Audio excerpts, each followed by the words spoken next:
32, almost 33 years. It's a great company. We've built it from 10 people not all that long ago to 32 people today. We continue to grow. We're hiring people all the time. If there's one thing that I could do, like before my time is up at Chapman, it is making sure that we've built a company that will stand the test of time. And my goal as the current owner of the company, or one of the owners of the company, is to ensure that we can pass the ownership of the organization on to the next generation of people coming up the ranks today.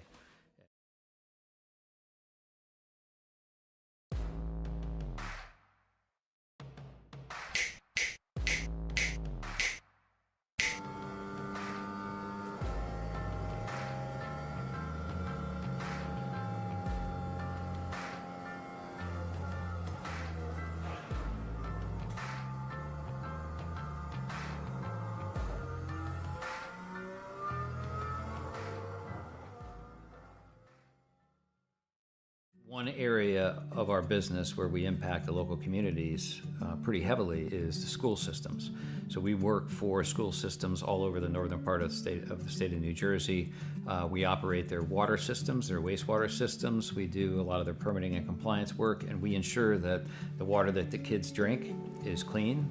We go out and do the sampling to ensure that it's not contaminated.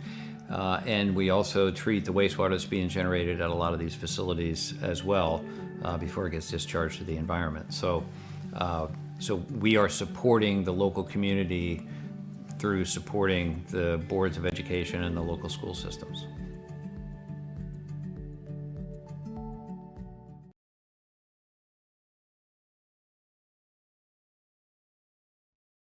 Racing isn't easy, but experiencing it is. iRacing puts you in the driver's seat with the industry's leading sim racing game. Drive on laser scan replicas of the greatest racing circuits from around the world. Go head to head against other drivers chosen by skill-based matchmaking to ensure competitive racing at every level. Compete across all your favorite series. In officially licensed cars, engineered to deliver the most accurate driving experience possible.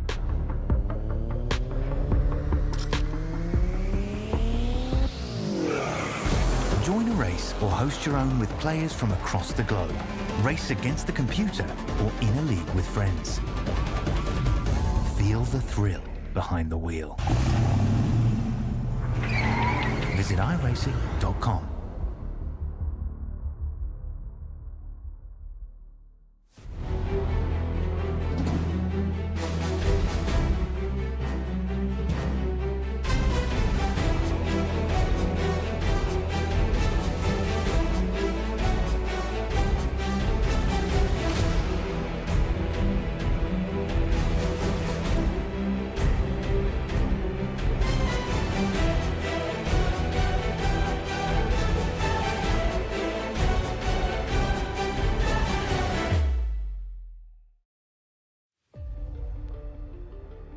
Well, the Chapman Environmental Services Cup Series made a right-hand turn this week to show up to this venue.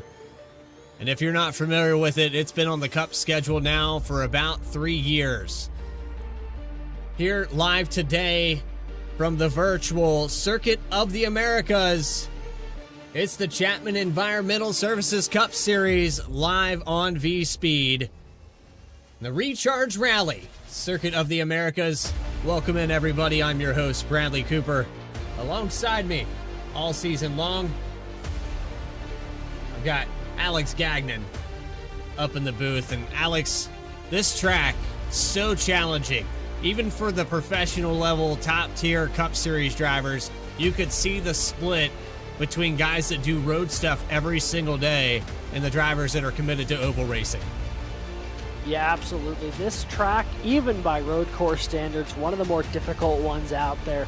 This is a relatively new track. It was only opened in 2012, and it was designed to be one of the more challenging race courses in the world. Top flight competition here, NASCAR Cup Series, the Formula One calendar, IMSA. I mean, the top of the top race here, and this track was built specifically for them. So coming here on iRacing is really a true test of how well you can navigate road courses. because even by the standard of the top drivers in the world, it is an incredibly difficult racetrack with a little bit of everything. Long straightaways, low speed corners, high speed corners, double apex turns, S's. I mean, anything you could want in a racetrack when it comes to road racing, you can find here. Yeah, it's an absolute variety, and this is even the shortened version, as you can see here, Circuit of the Americas West version, as opposed to the 3.3 miles, 3.4 miles, I think that's on the full configuration. We're chopping a good portion of this racetrack off. 20 turns, I think, in the original configuration. The Cup Series shortened this track up, and this is not the official Cup configuration. There's a little change up here at turn 6 and 7, so it'll be a little bit shorter, and the actual left-hand turn is a little bit shorter. You can hit it just right. You can straighten the nose and run straight through that portion of the racetrack, but if you get it wrong, boy, you're going to end up run off into the sand trap. A lot of these guys talk about the S's as well. There are, I guess they call them turtles on the inside and outside of these S's to prevent drivers from cutting the racetrack. But the problem is this car, because it's so flush with the ground, if you clip one of those, there's a good chance you're going to go airborne.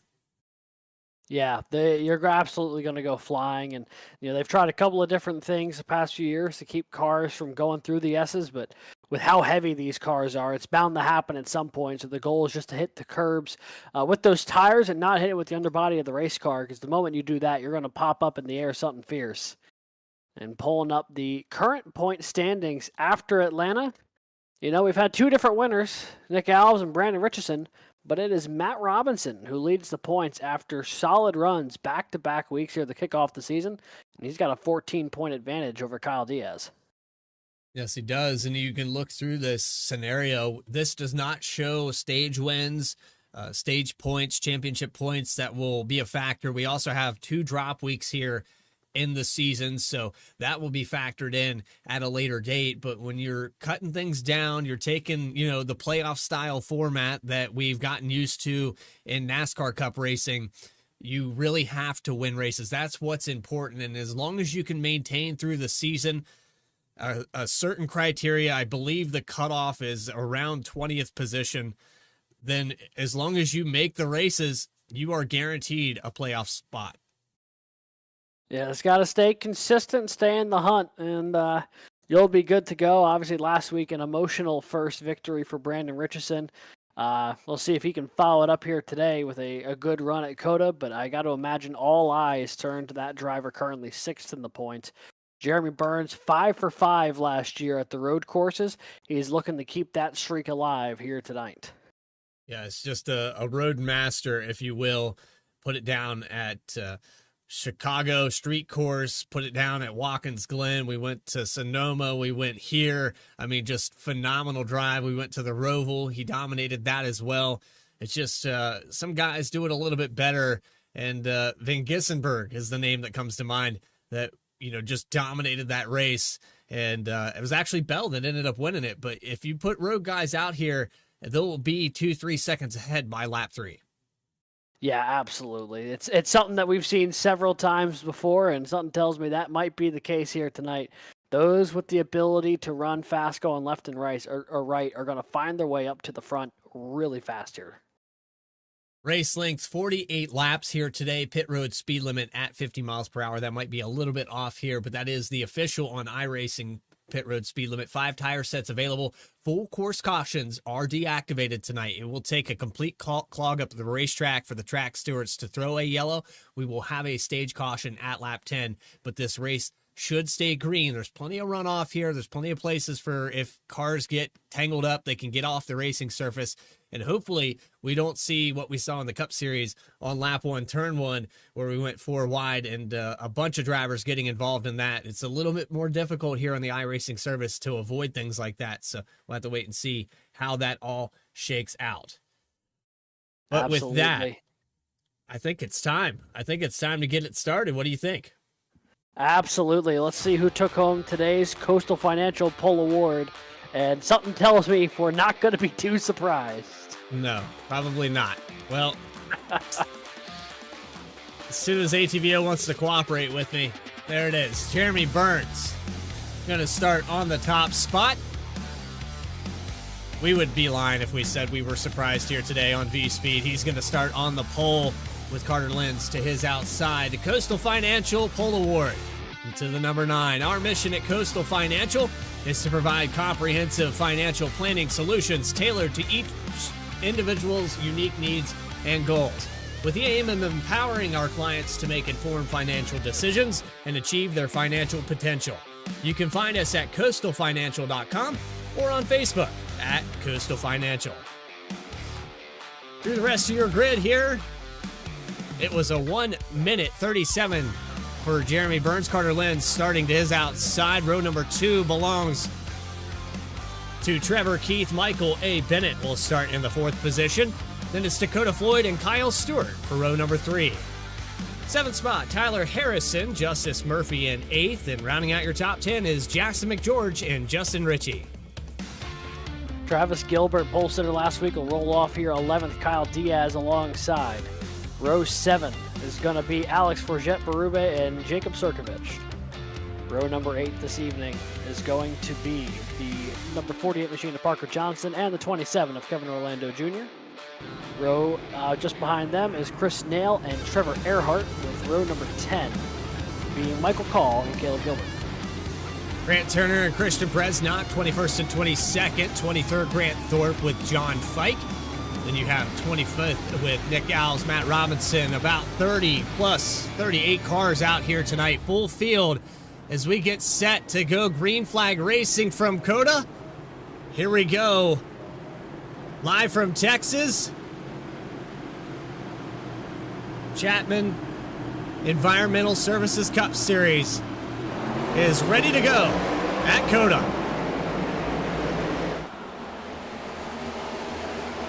Oh, Sirkovich was already in the grass.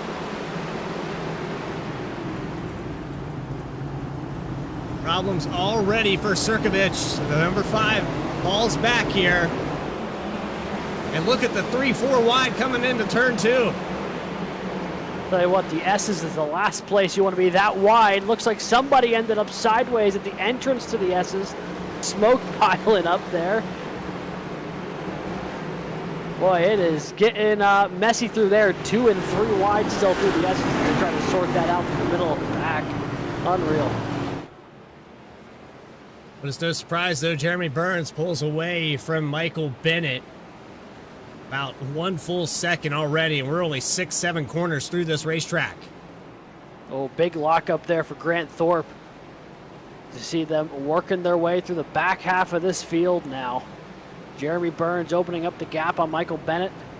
A connection issue for Carter Lenz just before they took the grid, dropped him from the front. Not sure if he was able to rejoin, but it did cost him that number 2 starting spot, so Bennett was able to capitalize and jump up into that 2nd spot.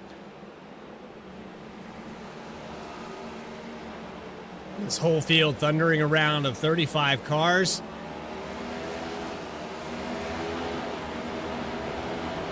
And back to the start-finish line. Oh, car sideways in the background there. I think that was Parker Johnston. Yeah, he got loose. He caught it before he hit the inside wall, but he got a little loose out of 16. He's able to get himself back in line here just ahead of Nick Alves, winner of Daytona 2 weeks ago. But a scary moment already for the 48.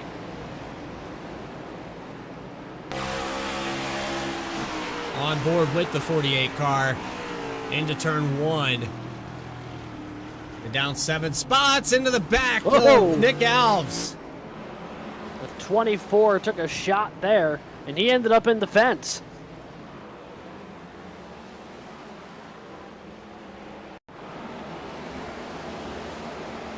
Let's see if we can get it on our V-Speed instant replay here.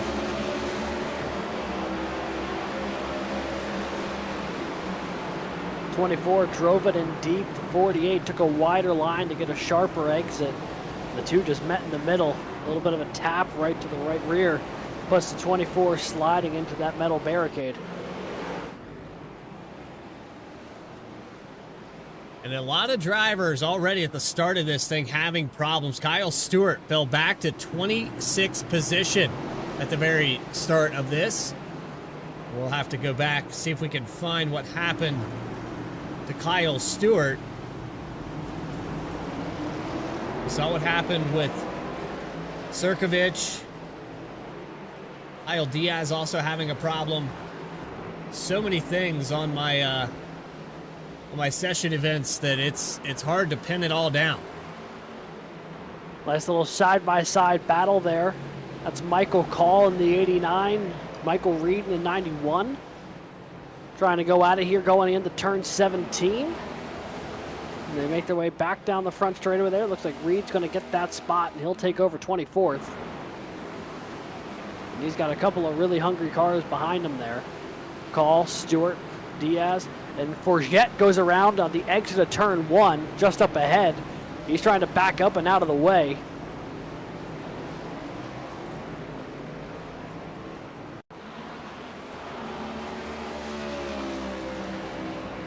On the replay, coming out of turn 1, it looks like he loops it all on his own here. Certainly seems like it. Drives into the corner, and I think maybe just got a little bit of the curbing there. Caleb Gilbert and Trevor Erhardt nicely done to avoid the 19. And Forget backing up, just letting the field kind of roll on by so he can find a safe place to rejoin. That's the big thing with these road courses. The biggest opposition you're going to find out there sometimes is yourself. You just got to make sure you keep hitting these corners cleanly. And sometimes that is easier said than done, as we're getting a little sky cam here. James Loveland trying to track down the back bumper of the 89 of Michael Call. 89 down 8 positions. James Loveland on the opposite side of that, up 7. And just look at the mass expanse of this racetrack. We're talking about probably 20,000 acres of land being used for this facility. It's insane. Yeah, it's just a absolutely huge complex. I can't imagine for the folks who have to like just walk this place, if you get like a general admissions ticket, like it would take forever just to get to one side of the racetrack to the other. But it is a beautifully built facility as we jump back on board here with our leader, Jeremy Burns, who has opened up a 3.5 second advantage over Trevor Keith. I think back to that Sonoma race last year where it was Burns and Keith who finished 1-2, and that's where we find ourselves again. Although Trevor Keith, once he got around the 14 of Bennett, starting to make up a little bit of time, but that might just be because the 9 not trying to force the issue here with such a hefty advantage. Yeah, and he knows he has that stage. There's no reason to push it too hard and make a mistake if you get yourself trapped here. And Trevor Keith, he's trying to chase him down, but lap time-wise, he's a second off of what Jeremy Burns has been putting up. At this point, I think for Trevor Keith, it's keep Justice Murphy behind you. You know Justice Murphy is also one of these road course ringers. Dakota Floyd, another driver that can get it done. I've seen him in other instances in SNR Cup, Watkins Glen, or, take your pick. In the Truck Series, he also had a good show at Watkins Glen. Very, very talented drivers. And Justin Ritchie, a lot of these guys that drive for Orange Speed or whatever, Team Lick It and Stick It, they definitely know their way around these places. Yeah, they definitely do as we jump on board here with the 55 of Justin Ritchie. Currently up to the 5th spot, up 5 positions from where he kicked off today's race, and he might be looking for another one here in just a moment as he is closing in on Dakota Floyd. Pretty tight grouping here between the 5th and 10th position. Then it's a massive gap back to John Fike. He is on an island all by himself here. Well, I say that, he's actually got Parker Johnston within 3/10, but he's 3.5 back from your 12th place driver, Trevor Erhardt. And Erhardt's the driver that's on the island. Trying to chase down on the 54, Caleb Gilbert. And these drivers pretty far back from the rest of the field. Yeah, this is right now the battle for the 11th position here. Caleb Gilbert, Trevor Erhardt, as we jump on board with the 41. 54 goes way wide there through the back half of this race course. Think he'll get a penalty for that? I don't know if he'll get a penalty, but he will. He's definitely going to get a 1X for the off track. There's no doubt about that. Locks it up again, this time by the 54 having a really tough time going into turn. I believe that's 13 there. So Erhardt's going to swing on by through 14 and 15, and he'll take over that 11th spot. Caleb Gilbert just trying to get to the end of this stage right now. While we have the moment, it's time to show you on board with Tyler Harrison our Rally Daddy Twisted T-Cam, brought to you by Recharge Rally. The Recharge Rally is a multi-day driving event planned specifically for car enthusiasts. And this August, you can join 70 other car owners for a road trip loaded with car adrenaline pumping activities. From back road driving days to private track events, you'll have every chance to experience what your car was built for. Registration for this year's rally is open. You can head to therechargerally.com to join. And there's a look at the Twisted T-Cam on board. Rally Daddy. I rehearsed that. How many times did I have to rehearse that before I got it right? Tell you what, you crushed it here on the live take. If you heard us during warm-ups, though, folks, I would tell you it was a butchering of the English language. As there goes Kevin Orlando Jr. around. Orlando slid it right through that corner. He's going to lose a couple of spots, hanging on to now the tail end of the top 10. Got over these rumble strips, and they'll get you every time. This is the part of the racetrack we were talking about earlier. If you don't hit it right, it can definitely send you around. He got through that part, but it's the next corner here. He gets into the back, has to lock it up on the 98, almost slides back into him. It's honestly pretty spectacular, though, that the 27 was carrying that much more speed than the 98, and it was only the 27 who ends up going around. I think the 98 of McGeorge really lucky there. That the 27 didn't end up taking them both out there. Unfortunate for Orlando Jr., but honestly could have been significantly worse. No contact with the wall, only slid the tires, and they have the stage in a couple of laps here. Barely lost any track position, and he's still in position to get a stage point at the end of this thing. So, look inside of the 14, locks it up again. He was really looking to get to the inside of Bennett there, and I don't think he was ready for how quickly that closing rate was. The 14 did not push it all the way out to the far side curbing. So a couple of times now we've seen with the 27 where he has one idea of how he can take the corner, the car in front of him, maybe a different one. Seems like the 27 willing to drive it in a lot deeper than some of the cars he's battling against right now, Bradley. Yeah, and that's a mixed blessing because you're reliant for an overtake on that guy's line. You got to kind of sit back, premeditate where you're going to pass here. There's opportunities all over this racetrack, but there's also 17 opportunities for you to make a mistake. And for every lap that goes by, Kevin Orlando, who was up, close to the top 5, now back to 10th, still up 5. It's a long way to claw your back up there and get back into that top 5.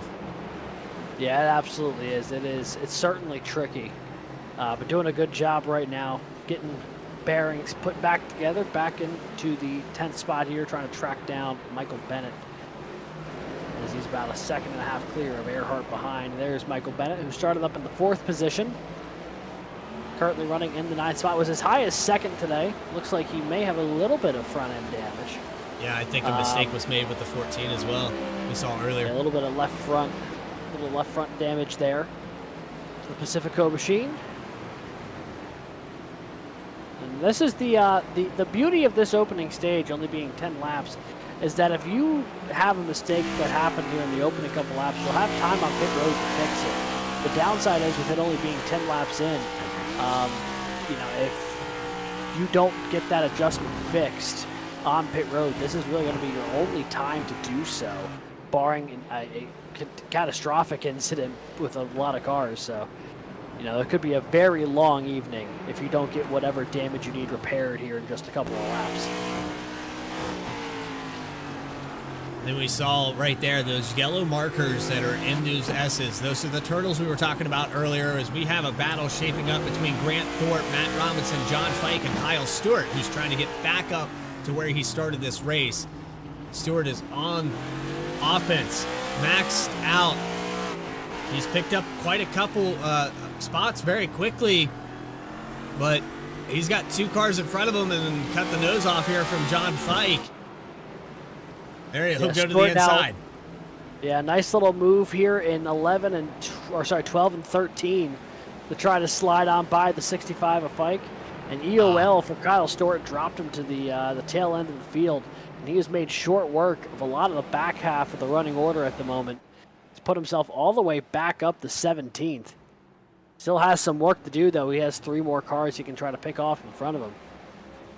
You see a couple of cars swinging here through the corner, coming off of, I believe that's turn 17. And there is that battle just at the line, Stewart and Fike. Side by side, but Kyle Stewart's going to have the preferred position here, diving into turn 1. He'll drive it in a little bit deeper than the 65 as well and take that spot away. Will he, though? Locked it up big time in 1, almost gave it right back to the 65. And that's the thing with making a pass here, is that you've got to be willing to be a bit more aggressive than your opponent to make a pass. That's just the way it goes here in road racing. You got to find your opportunity, wait for the opening, and then commit to it. And boy, did Stewart commit there and nearly ended up going off the track because of it. They're going to recommit here. We're seeing a lot of drivers start to accordion back up here. Now Morgan Cook working his way into this hunt. 19th position right now. But he's creeping ever so close to some other cars in front of him. 65, the 10 that we were watching on screen as we come by. Jeremy Burns for lap number 9. We'll get the white flag this time around for stage number 1. And I mean, this opening stage has just been Jeremy Burns doing Jeremy Burns things here on the road courses. 4.7 seconds clear of Trevor Keith. And to Trevor Keith's credit, he is the only car within the same zip code still of the leader here before they make this stage. I mean, he's the only car within 10 seconds. So it's been a really solid start to the day as well for that number 15 machine, who an incredibly good road racer in his own right.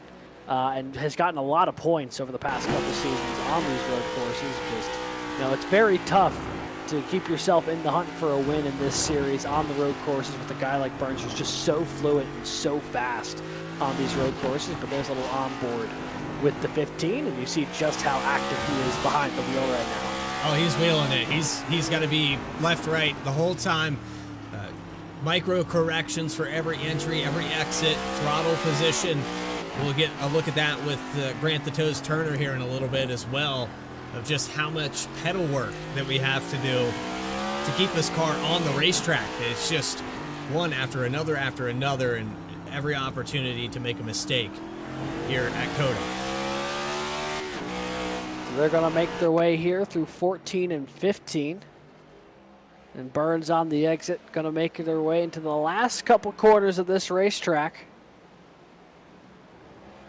Smooth sailing for the 9 here in the opening stage. And he's going to make his way off the final corner and pick up stage win number 1 on the season in convincing fashion.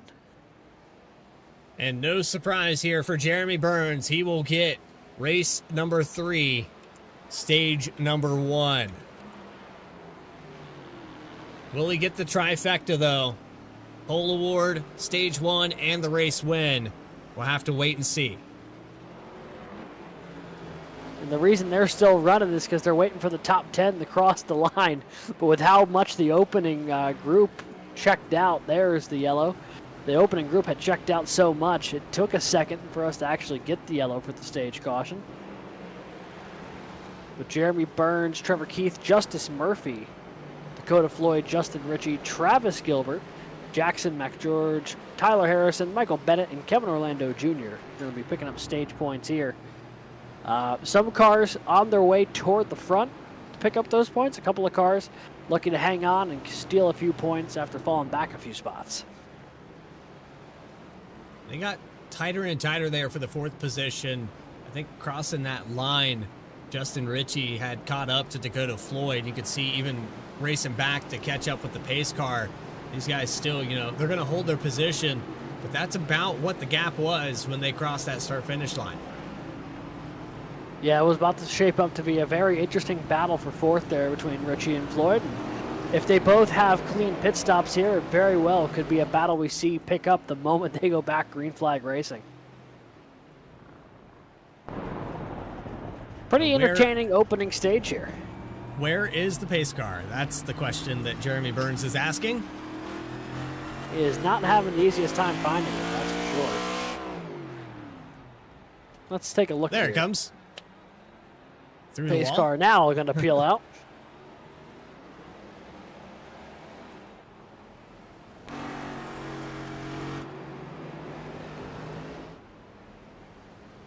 And now Jeremy Burns is waiting on the pace car.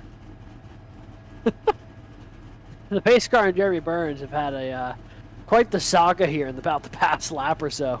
Doesn't even seem like the pace car wants to pass him. Be careful. There we go. There it is. All right, so now all caught up, everyone ready to come down pit road. This will be the longer portion of this race, 10 laps, short stint. I would expect drivers to come in and top off with fuel, but I do not expect drivers to change these tires. This car, a little bit more like a GT3. Once you get heat in these tires, it takes a long time. You can lose a lot of ground.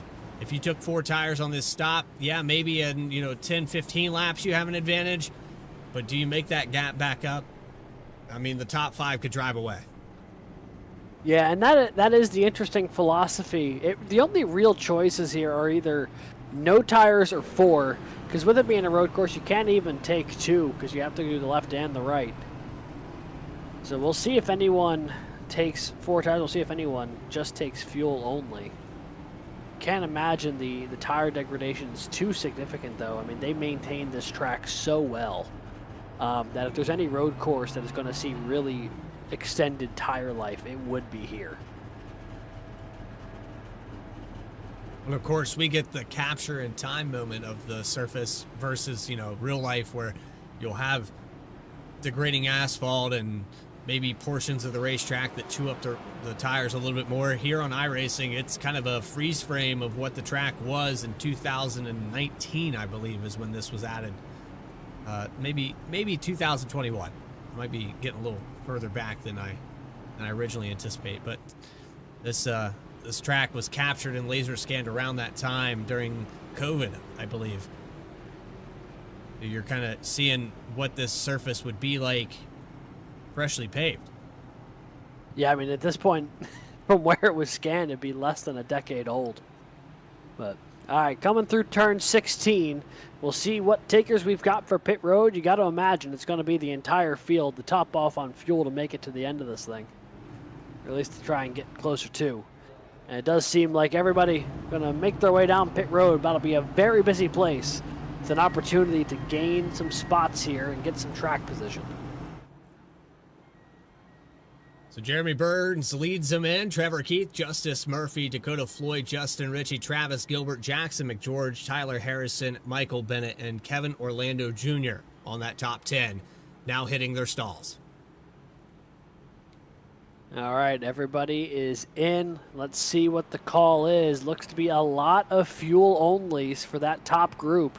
Murphy, Keith, Floyd, and Burns, all fuel only. Looks like a couple of cars who might be taking tires up there. Jackson McGeorge, one of them. Travis Gilbert, another one.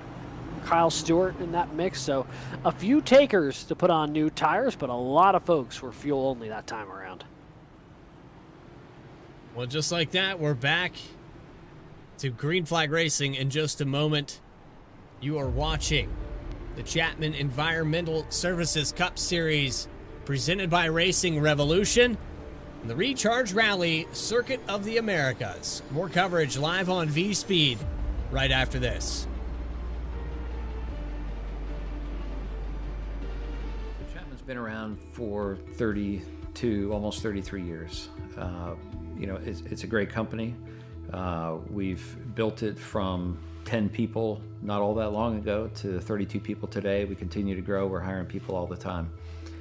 If there's one thing that I could do, like before my time is up at Chapman, it is making sure that we built a company that will stand the test of time. And my goal as the current owner of the company, or one of the owners of the company, is to ensure that we can pass the ownership of the organization on to the next generation of people coming up the ranks today.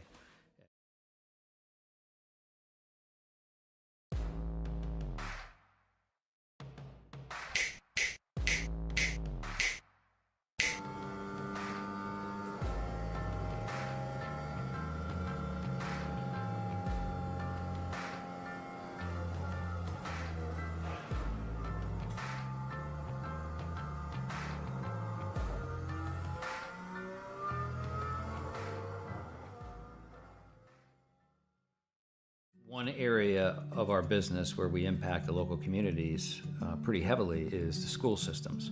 So we work for school systems all over the northern part of the state of New Jersey. We operate their water systems, their wastewater systems. We do a lot of their permitting and compliance work, and we ensure that the water that the kids drink is clean. We go out and do the sampling to ensure that it's not contaminated. And we also treat the wastewater that's being generated at a lot of these facilities as well before it gets discharged to the environment. So we are supporting the local community through supporting the boards of education and the local school systems.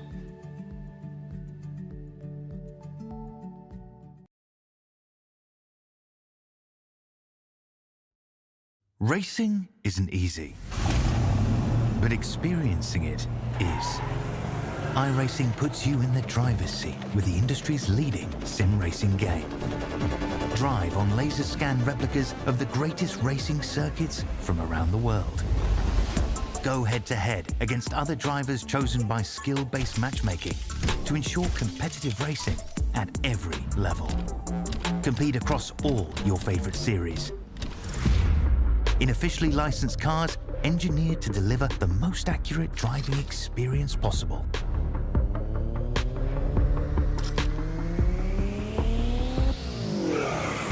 Join a race or host your own with players from across the globe. Race against the computer or in a league with friends. Feel the thrill behind the wheel. Visit iRacing.com.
Welcome back to our coverage from Circuit of the Americas and the Recharge Rally.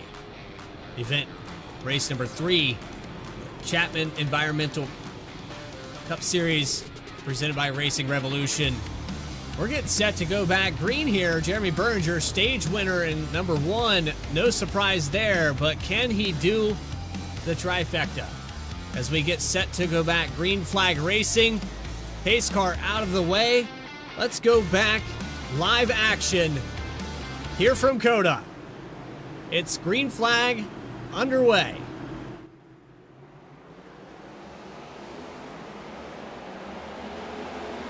Not as good of a start there for the 9 this time. Trevor Keith, big trouble in the background. Holloway gets turned.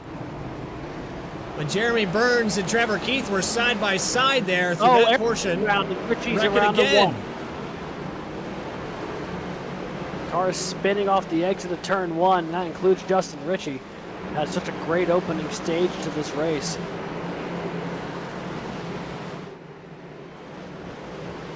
And it looks like the 55 is going to fall all the way back to 33rd after that.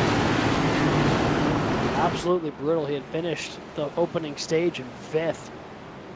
And he had a really fast car under him. He was really getting through this field. He was about to get up to 4th just before the stage. And now he's going to have to work his way through this entire field. Luckily for him, he's got a long time to be able to do so. that is going to leave, the cars up front now starting to single file, starting to spread out, find their own little bit of real estate as they make their way here to the back half of this course. Burns, Keith, Murphy, Floyd, and Tyler Harrison, your new top 5. All of those top 4 can definitely confirm or fuel-only stops, and I'd imagine Harrison was at the same. Back on board with the Rally Daddy Twisted T-Cam, presented by Recharge Rally. Finds himself in the top 5 just like that. Lap 16. Tyler Harrison has run all day. Now trying to reel in Dakota Floyd. So easier said than done, given how quick that front 4 has been this evening.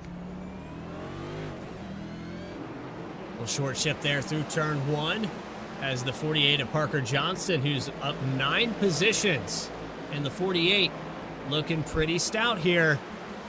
Again, we have over 60 miles to go in this race, and I don't know the exact math because that's not my strong suit. We were talking about the 55 of Justin Ritchie. Not only does he have to claw his way all the way through this pack of cars, but he is 5.5 seconds back from finding Dylan Picklesheimer in the 31st position.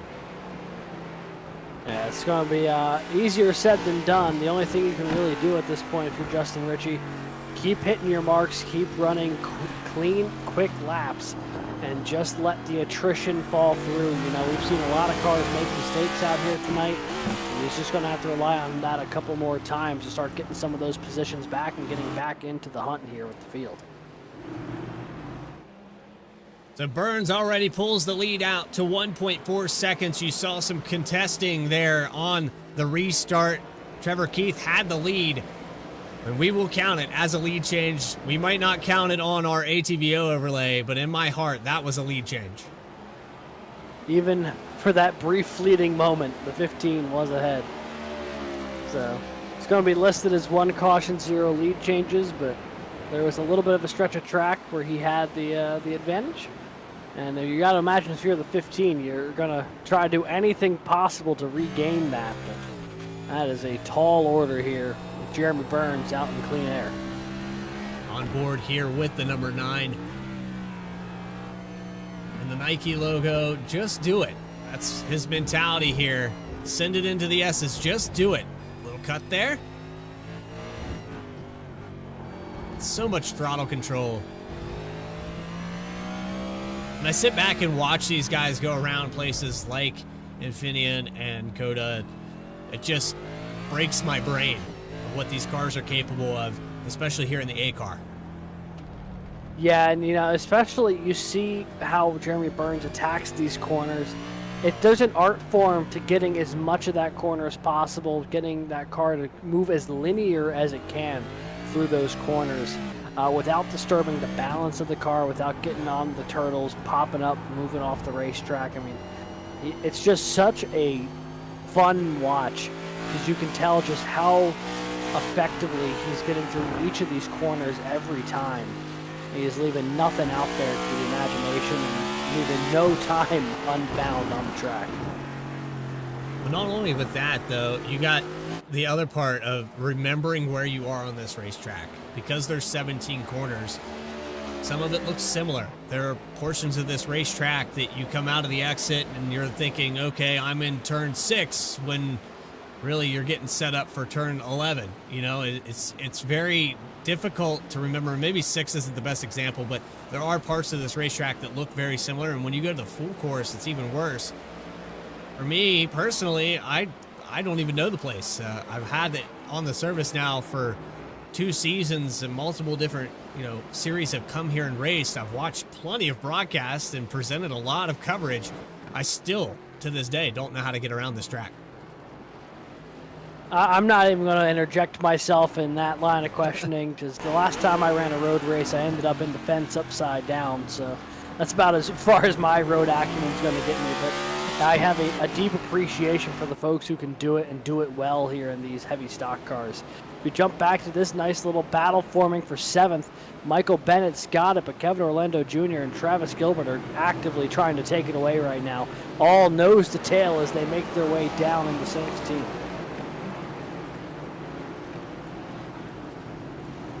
27 on the outside here. We'll kick out on the rear for the 14 of Bennett. Kevin Orlando, Travis Gilbert, 7th through 9th position, right on top of each other here. That is true, and I misspoke earlier. I thought that was 16. That was actually turn 11. This right here, So see, you turn did it. 16.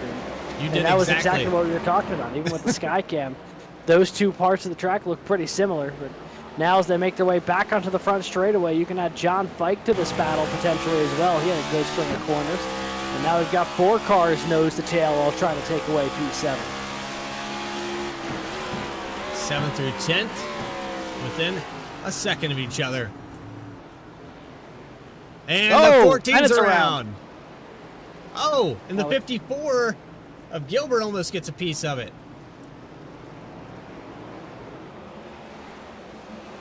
We'll have to see if there was contact. I think there may have been.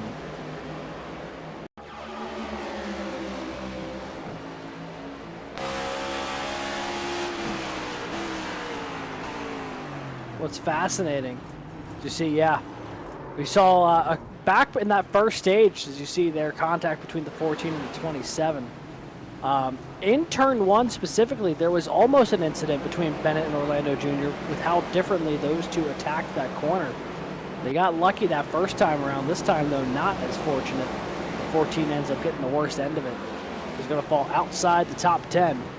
And no rest for the weary. It's Matt Robinson and Kyle Stewart hot on his heels already. This is the battle for 15th. Little lock up there on the brakes.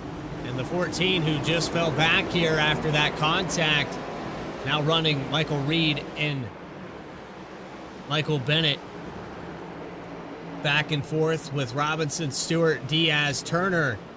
And let's go on board with Grant the Toes Turner, show you the pedal action. That's another thing we were talking about earlier.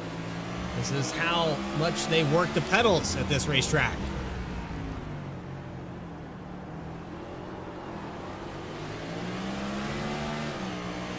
See. Oh, that's incredible. He also has a little LED counter to tell you what gear he's in. So he's making It's a his little way. delayed. Gears. I will give it that. Yeah, it is. It is a little delayed, but it is still fun to see. As you see here, going through turn 1. Got to get so hard on the brakes to get around that corner. Right door to door with Diaz now as they're going to make their way into the S's. Couldn't ask for a better view of what it's like trying to get through this racetrack. A little late stab on Slide the brakes there this- with the 26. Yeah.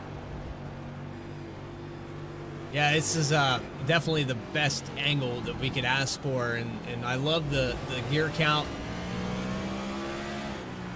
He's actually, so you see that he's stabbing that throttle in the downshift, and he actually misses the exit of that corner. He is blipping the throttle, so when you run these road courses, you can turn on auto stall clutch, but we have what's called a pneumatic shifter in this car, and you're just pulling through the gears one at a time, up, down. There's no H pattern in this car. There's no reason to really use the clutch, and so with that, when you're downshifting or upshifting, you're just burping the throttle to get it to go into the next gear, and you're doing that all in unison with your up and down shifting. We'll go here with Turner on this camera as well. So you see 3 wide just in front of him. Yeah, that is an interesting view as they make their way into the front straightaway. 3 wide for a moment. It was Stewart, Diaz, and Bennett. Now just side by side, Kyle Stewart and Kyle Diaz going to be door to door here, trying to get into turn 1. Everyone locks up the brakes. Nearly lost it there as well. Was the car just behind him? I believe that was Turner. Boy, that was a cloud of smoke erupted from everyone up there in turn 1 as everyone trying to outbrake each other ends up locking it up. While we're talking about that, the battle for 4th position has changed hands. The 48 of Parker Johnston is on the back bumper of Dakota Floyd here. Turn 7, 8. We might even be further ahead than that. We might be in turn 13. Yeah, working here, I believe, through 14 and 15. You see Dakota Floyd's rear view cam here. Parker Johnson filling up quite a bit of that mirror whenever they get under heavy braking. The 48 going to try to generate a run down the front straightaway here. You see he's going wide to try to swing in, get a better run, more throttle time. And just slides it a little bit. It's going to be right in the draft as they make their way down this front straightaway. Third, fourth, and fifth all within a second. As they make their way back up the one just south of the halfway point here. They'll be halfway in about 2 laps or so. Right now on board with Dakota Floyd. Qualified well, has run well to this point. We have a lot left here. Over 20 laps to go from the Circuit of the Americas Recharge Rally. Race number 3 for Racing Revolution. Trevor Keith, 3.5 seconds back now. Check out Keith Stone 48 on Twitch right now if you want to see live action, his point of view. Shout out to him. We have a couple different Twitch streamers out here. I believe Grant Turner, another one of those that does some Twitch every now and then as he's in a battle for 19th position. Turner lets by the 41 of Trevor Erhardt. And Erhardt starting to pick up some spots. Remember, he was up in the top 10.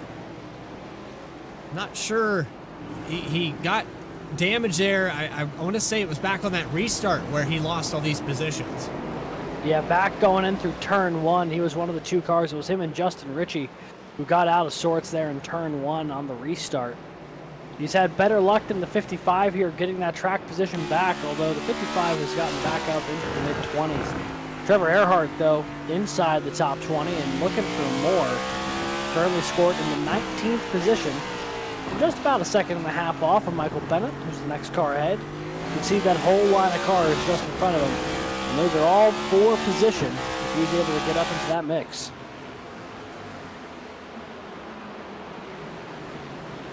This involves Matt Robinson. A big lockup there. I think that was a 10 or the 88 of Chris Nail in the Pokemon Chevy Camaro. They're going to go through the S's side by side. I wouldn't recommend it. And I don't think it's going to last for very long as Kyle Stewart's able to close the door, temporarily at least, on Chris Nail there. That was almost a collision waiting to happen, but Stewart will take over that position. 88 will settle back in just behind. That's the battle for 14th, and now here comes Kyle Diaz, a late dive to the inside. Wasn't able to make the pass there in, I believe that's turn 10. But boy, did he really give it a go. Got Michael Reed up in front of this as well. In the 91, trying to get around Grant Thorpe. We saw a peek to the inside there, but a little bit of a mistake on the throttle. Loses the ground. Lets Matt Robinson reel him in. It's 12th through about 19th position here that are all within a second and a half of each other. And Kevin Orlando Jr., I just saw there with, I think, someone coming down pit road. That's John Fike. And he's pitting from P10. So either there's some damage to the 65 that we haven't seen, or he is getting an early jump on pit stops here to try to make it to the end. Top off with fuel. That might be the factor here. This is a big place. And with 60 plus miles after that stage, even with 100% fuel, depending on how you're driving this racetrack, you might not have enough to make it to the end. We jump on board here with leader Jeremy Burns. It's been about as many laps now under green as that opening stage. Has not quite opened up the same gap to Trevor Keith that he did initially. That was about 4.7 at the stage. Right now, about 3.2 seconds clear of the 15, but still a healthy advantage right now for the driver of the 9. And after, I mean, he's gotten a good bit of points for the opening 2 races, but after a relatively quiet opening 2 races, I'd say this is where a lot of folks were thinking that the 9 was really going to come alive, and he has done so in a big way here. So we're about to cross over into the back half of this one, and he has led basically every lap here. I believe he has led every lap here, outside of the one corner where the 15 had the edge. Yes, and you were talking about hasn't opened up quite the gap. I think partial to that is the fuel-only stops that we saw. These tires are a little bit more broken than they were at the start of this thing. When you hit that heat cycle and they're fully ready to grip up, you can drive it a little bit harder. But now on this heat cycle, it has to be a little bit easier because those tires are a little bit broken from the 20-lap stint, or 10-lap stint rather. Now we're at 25 laps into this race. It's got to be a little bit easier on the throttle inputs. You got to dial back your entries to the corners. You're starting to feel the effects of tire wear at this point.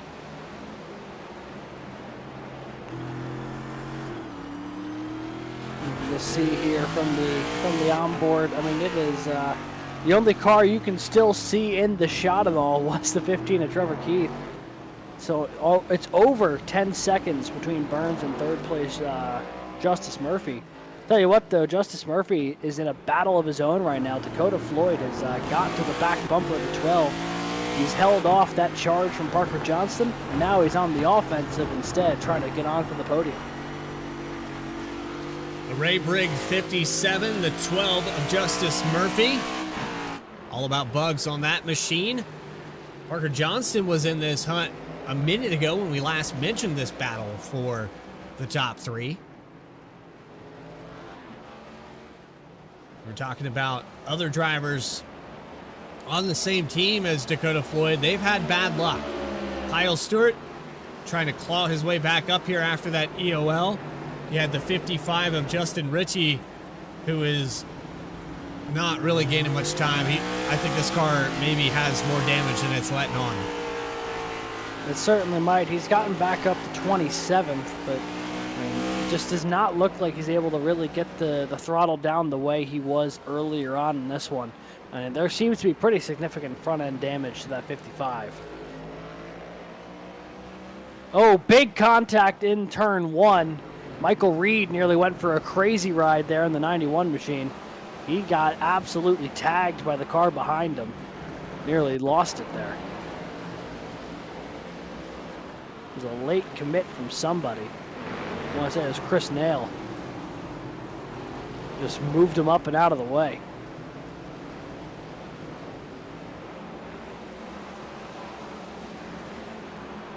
Trevor Erhardt was on the back bumper of Kyle Diaz right after that frame as well. And we got the 35 around. That was Picklesheimer, who's had a day to forget to this point. Even more contact. He was trying to merge back into the traffic, and I think that was Michael Call in the 89 that got a piece of that. We'll back this up.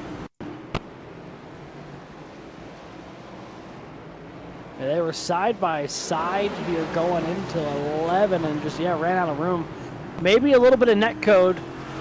Tough to tell, but that got really, really tight to 11 and 12. Michael Call still working on the 14 of Michael Bennett. As we'll go on board with Michael Call, another one of the drivers that has a camera here tonight, and a little contact in turn 17, letting the 14 know I'm ready to go by. Yeah, he's had a phenomenal drive to this point, Michael Call. Obviously, it's still saying he's 19th from where he started, but he has gotten up through the field. A couple bits of bad luck have dropped him further back, but he's got a really fast machine today that's been going out there and making passes throughout the field. Just a matter of trying to keep it together and not have some misfortune hit him at this point. Oh, that is not what you want to hit, though. You saw him get a piece of that turtle. He's going to clip another one there. It's easy to say it. It's a lot harder to keep it off there, though. Absolutely, especially because if you just clip it, it's the fastest way through the corner. if you get just a little bit too much of it, you end up popping in the air and lose a ton of speed. It's such a delicate line between being fast and being safe. And, to gain positions out here and gain speed, you got to take a chance now and then. And, we'll see here. Some of these guys will just go through and just get a good bit of those turtles. That was Picklesheimer, who got a good bit of one there in 4. Fike and Alves go around it on the outside. Go back a little bit further. Got a big bit of turn 1s there. This is where I want to look at the S's. This is where the 91 really hit it, right here. Here comes the 89, that white and red car right in the middle of your screen. Bam! 2 wheels up off the ground. He's lucky he was able to get that car collected to make that next left-hander. I mean, he was nearly out of racetrack. And here goes Forget shooting the middle on Hudgens and Call. The 19 locks it up. He came in like a cannonball through there. Something happened to the 89 at Call. He lost a ton of ground, and I'm not sure if it was the mistake there through the S's or what, but now with Forget to the outside, they go through the S's again. Another clip on the Turtle. He's just trying to get away from these guys at this point. Yeah, trying to get some separation. Looks like he might be getting a little bit here. The 19 had a great run down the front straightaway, but has been kind of bottled up here through the S's. Ball's back to 21st, and now he's got Morgan Cook on his back bumper. So we'll take a look on board with Morgan Cook in the full motion rig to show you what it's like to get around this place.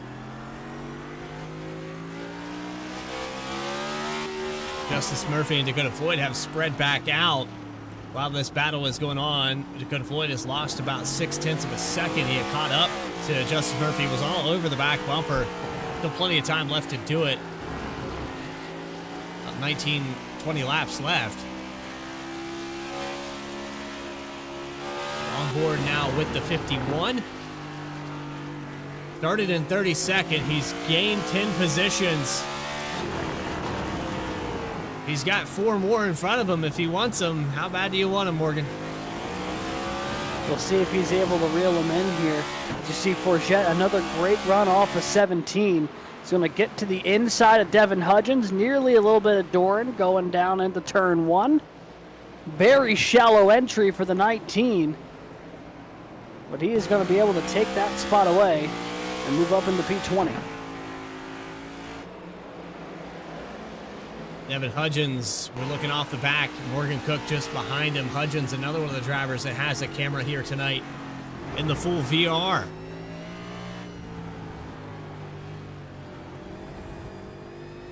I do appreciate that all of our driver cams tonight are showing off something different, whether it's, the pedals or the motion rig or running this place in VR.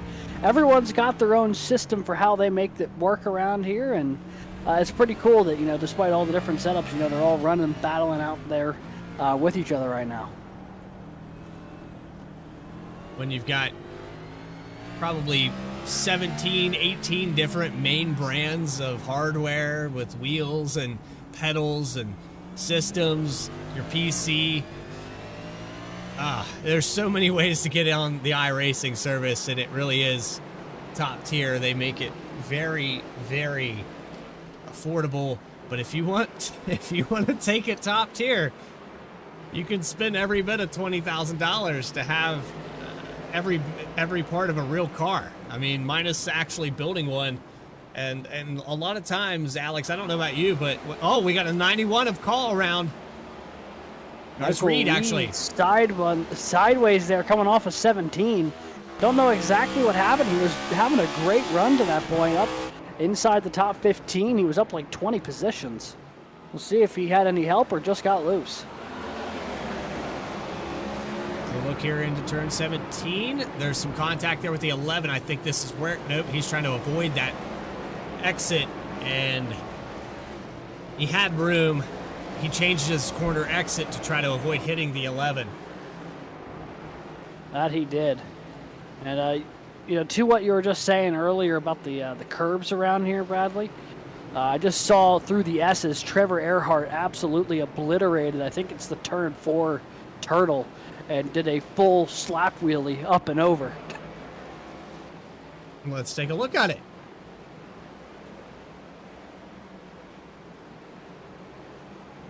Might have been this one right here. Wow. Yeah. Big air there for the 41. Well, we got to do it justice. We got to go back one more time. Hopefully we have this in the shot. I don't think so. I think it's that next corner, which is a real bummer. Well, we threw the camera pack together in about 15 minutes here today, so I apologize for that. But we did see it on the wide shot, and, you know, Trevor Erhardt lost a little bit of time for it, but he is still soldiering on. The battle here with Michael Bennett for 15th as we got a couple more takers down pit road. Chris Nail, Kyle Stewart, Travis Gilbert, and Dakota Floyd were in as well. Looks like some tires there for Floyd. I don't know if that's going to hurt him or not. It depends on what this top 10 does, but he could lose 4 or 5 positions very easily.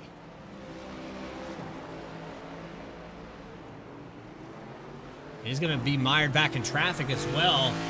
And how far the spread is, he didn't go a lap down, but he went from the top 5 back to 18th.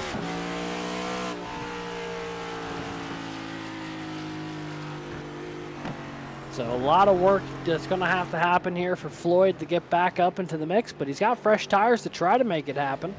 He did not take any at the stage break, so maybe that's why he's thinking about doing it now. Is Jeremy Burns going to whip in the pit road here?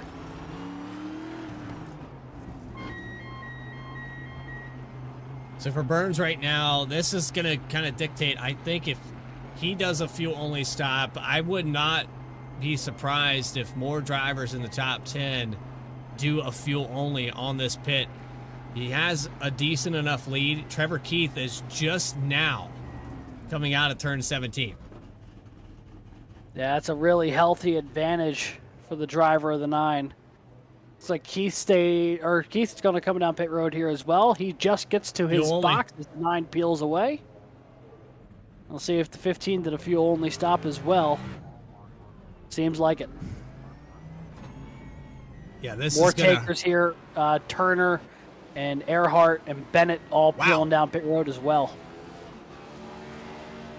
That was 39 trying to pass him on pit road here. Looked like when a runner in a track meet lunges for the tape at the end of the race. Looks like he just tried lunging for the line there on pit road.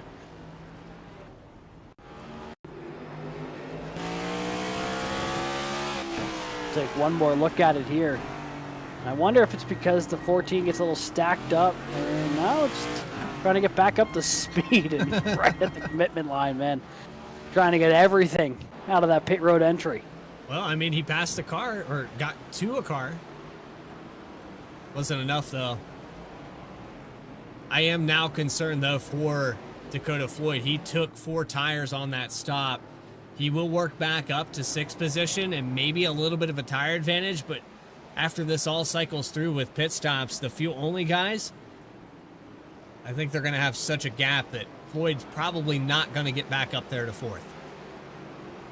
It's certainly plausible. I mean, it is a healthy advantage right now. He's about 6 seconds back of Travis Gilbert.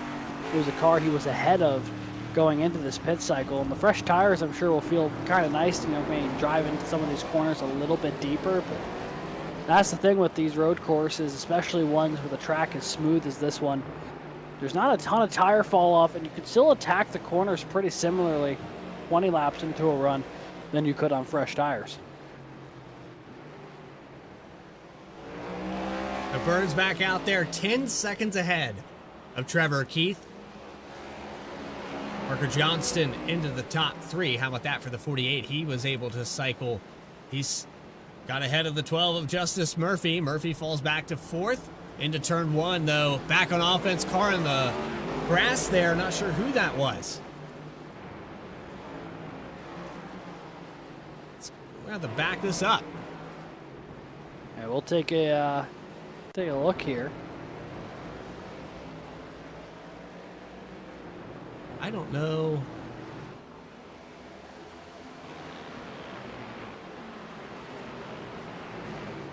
was coming off of pit road. So no trouble there. There was actually a car exiting the pits. I thought somebody had lost control. But everything good. Shakes out. Justice Murphy going to go back on offense. He's within a second here for the third position. Parker Johnston, last time by, 0.3 of a second faster than the 12 of Justice Murphy. You have John Fike and Kevin Orlando Jr. going side by side. He'll get by for 7th position as we cycle down to just around, oh, they're back and forth there on the inside of turn 7. Yeah, that was a nice little move there from Fike to try to get into position. Wasn't able to swing it that time around. He'll take a second to try to reel in the 27. Getting toward the end of this racetrack here through 16, going toward turn 17. And Fike actually going to peel down pit road. So Orlando Jr. going to stay out, but the 65 making his stop now to make it to the end of this race. His Picklesheimer was pointed the wrong way there off of 17. He's still pointed the wrong way. Having a tough time getting that car corrected here.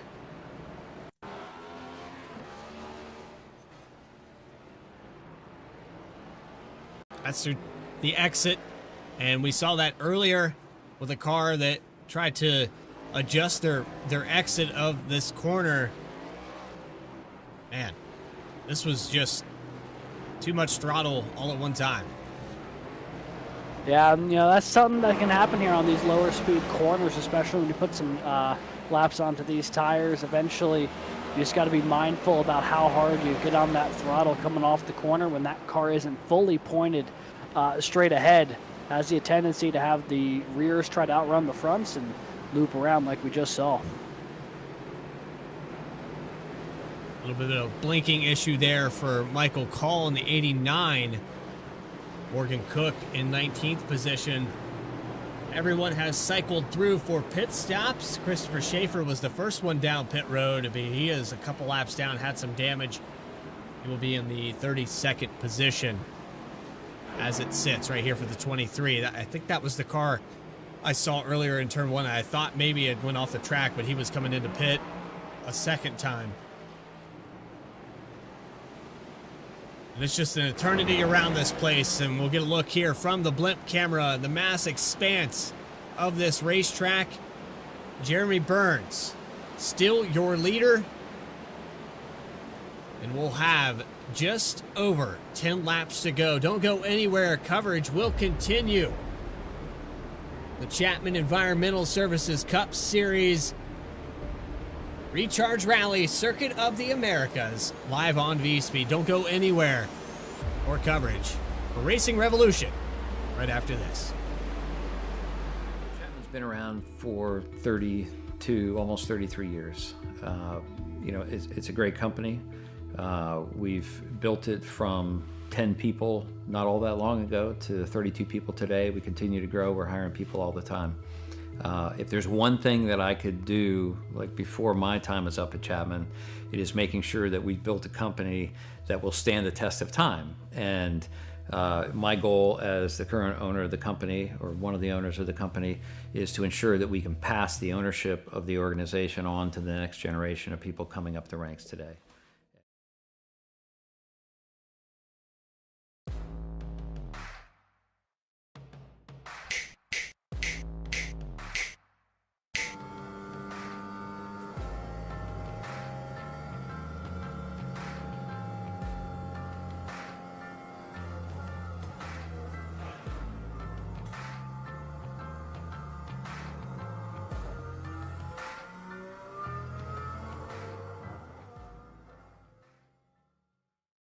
One area of our business where we impact the local communities pretty heavily is the school systems. So we work for school systems all over the northern part of the state of New Jersey. We operate their water systems, their wastewater systems. We do a lot of their permitting and compliance work, and we ensure that the water that the kids drink is clean. We go out and do the sampling to ensure that it's not contaminated. And we also treat the wastewater that's being generated at a lot of these facilities as well before it gets discharged to the environment. So we are supporting the local community through supporting the boards of education and the local school systems.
On board here with Trevor Erhardt as we come back live in our coverage of race number 3, the Recharge Rally Circuit of the Americas. This battle for 14th position, it was a scrap during that commercial break, and they continue on through the S's.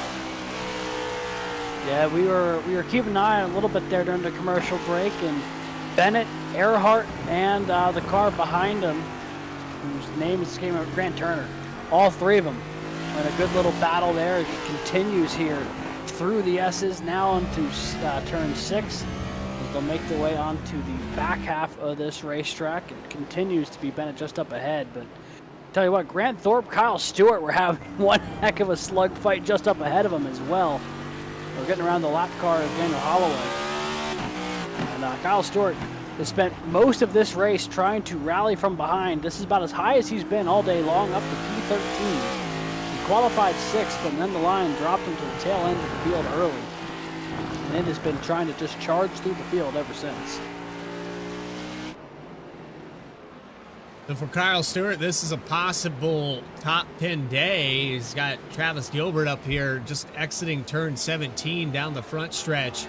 Then you have Robinson now into 17. Realistically, I would say 11th is up for grabs here for Stewart. That just shows that the 10 car probably has top 3 speed here today. I mean, he's been wicked fast all day long. It's just been a matter of trying to get back to the front here.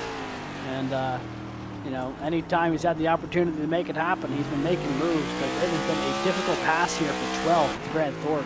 The 77 has been really good here today as well, as doing a phenomenal job of making this track, or making that car as wide as possible on the track.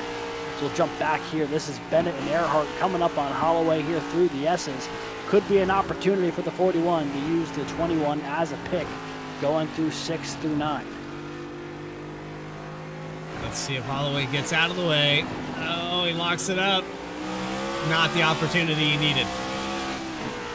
It stacked him up a little bit, but just Erhardt not in a spot where he was going to be able to capitalize on it. He got to the back bumper, but no closer here as they go back into turn 11. 10 laps to go. Jeremy Burns continues to lead, now coming through turns 1 and 2.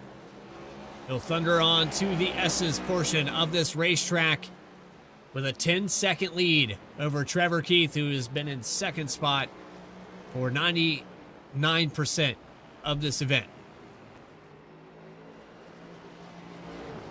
You know, and you kind of look at this field and how well it's been spaced out. And, you know, in most other cases, I mean, Trevor Keith is putting on a phenomenal display. He's 10 seconds clear of third place. I mean, he is just pulling away from Parker Johnston. But, you know, Jeremy Burns doing the same thing to the rest of the field as well. So it's really stratified that top 3 group. You see on the blimp cam just the distance between each of them. It's a full set of corners between first and second, and then another full set between second and third. There's Justice Murphy we're following for 4th. He's about a corner back of Johnson, and then you start picking up business just a little bit with Travis Gilbert, who's closing in slowly but surely here on the 12th. And honestly, this is the kind of day that is what the doctor ordered here for Travis Gilbert after a couple of pole runs that saw some issues on track during the past couple races. A far quieter day for the 22 should net him some really solid points here tonight. Absolutely, and we go back to the dice roll that was week 1 and week 2. You can have the best qualifying, you can have the best line, the best car, work in the draft, but if you can't avoid the incidents, doesn't much matter. And, you know, without fast repairs here in this league, these cars get destroyed, they're done. Yeah, and that is the tough circumstances that come up whenever you run at a place like Daytona or Atlanta. Sometimes all it takes is one errant twitch, and there goes a third of the field. And we saw that a little bit in both of those races today. You know, there's been a lot of spins, but a lot of single car spins. No real major collisions out there, and you know, keeping yourself in position to capitalize has been critical, and we've seen that from this top group. We jump on board here with Jackson McGeorge, who's got a great run going on. Orlando Jr. was flying up on him through the S's, but I think had to get on the brakes a little bit and lost some of that momentum here in the 6. He's going to hit this portion of the racetrack, though, through 6A, 6B, out of the S's. Jackson McGeorge was a full second almost faster than Kevin Orlando. He's made up a lot of time here in the closing laps for 7th position. Yeah, and he might just get him too, and they might just get Dakota Floyd, who's not all that far ahead of him. Floyd has made up about 2 seconds of time on Travis Gilbert since the pit cycle, but those new tires do not seem to be doing a whole lot for him. You see the spread here between Floyd, Orlando, and McGeorge under a second and closing on the 27. Both of them have spent the majority of the day inside the top 10, but this is about as high as either of them have run here today. And looking for you know, the extra points if you can get them. McGeorge knocking on the door of P7. Harry Hudgens, you didn't miss a thing. Glad you're back. That pretty much should answer your question if you missed anything. 40 laps complete, 40 laps led for the driver of the 9, and that includes a green flag pit cycle in there that he still led the laps through. Yeah. Jeremy Burns is, well, what you would say a road course ringer, and he has done a great job here at COTA, even with the new configuration. I would say he definitely put some time into this. Not to take anything away from this guy, because if the 9 car wasn't on the racetrack right now, Trevor Keith would be your leader. And by a healthy margin as well, but, you know, Jeremy Burns just stellar at these road courses. Keith having a really good day here in P2, and honestly, I tell you what, biggest mover, at least in this top group, Parker Johnston right now running in 3rd. He started 15th today. It's been a great job for the 48 working his way up there, and another big mover there, the 11, Matt Robinson. He's up 15 from 26th to 11th. Thought that's where you were going. He was outside the top 10 now. He's definitely on the move. He's got Caleb Gilbert 7.5 ahead, but if Gilbert makes a mistake, it could change hands. And tell you what, Matt Robinson came into today with the points lead by 14 points over Kyle Diaz. And not too shabby of a day here shaping up so far for the driver of the 11 machine. Didn't qualify super great, but is making the most of it out there right now, and may end up with some top 10 points here if he's able to work up to the 54. If not, still get a healthy dose of points here for finishing 11th after starting 26th.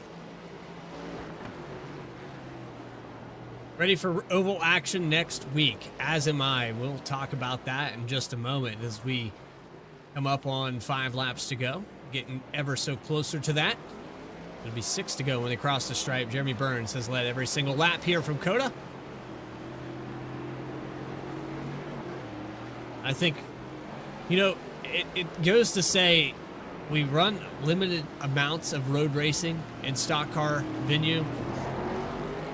But for Jeremy Burns, if you can be good at every track, you have a chance to win everywhere. Those are the drivers. And you think back to, well, my era of NASCAR with the Jeff Gordons, the Terry Labonis, the Dale Earnhardts, the guys that had a chance to win every single week.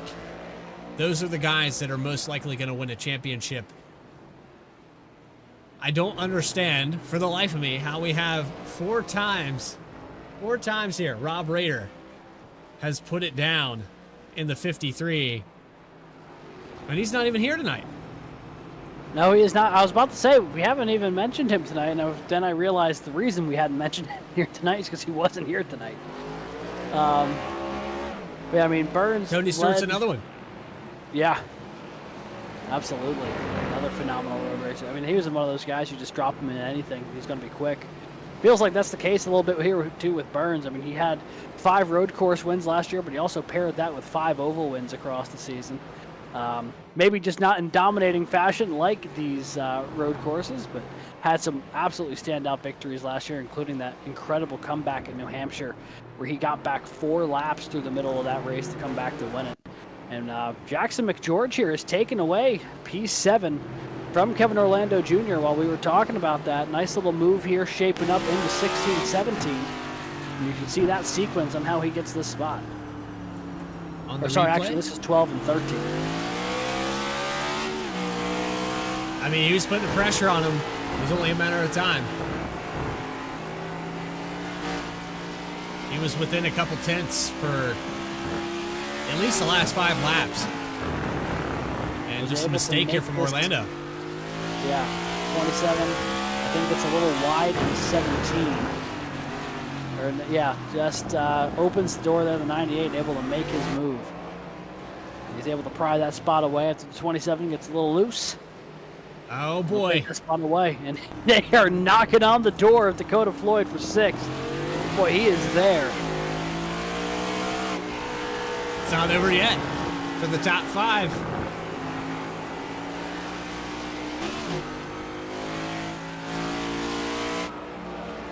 Well, I say that. Travis Gilbert actually very far ahead. This would be a 6th position. But it's not Great over. Little battle going on for 6th, though. Oh, McGeorge looking to do the same thing again. Close the door. Floyd shut the door on him, though. That was the exact move that McGeorge pulled on Orlando Jr. last time around the track to get P7. Tried it again, and Dakota Floyd aggressively shut the door there, going through the apex of the corner. Oh, and McGeorge way wide in 1. Going to open the door for Orlando Jr. to jump back to P7. And he's got to start all over again. Yeah, it's got a little out of sorts the first time he tried getting under braking. Swings way wide. And now, only a couple laps here for him to try to rally and rebound into this mix. But for Dakota Floyd, he is still just as under pressure as he was a moment ago. Just switched the driver who's under attack here. And now it's Orlando Jr. looking to make something happen to the back end of the course. Oh, big shot to the back bumper. That's a big hit. And here goes the 98 to the outside. Tries to go the long way around. Orlando Jr. going to take that spot away. McGeorge on the scene as well. Oh, and a mistake from the 27. They are duking it out for 6th.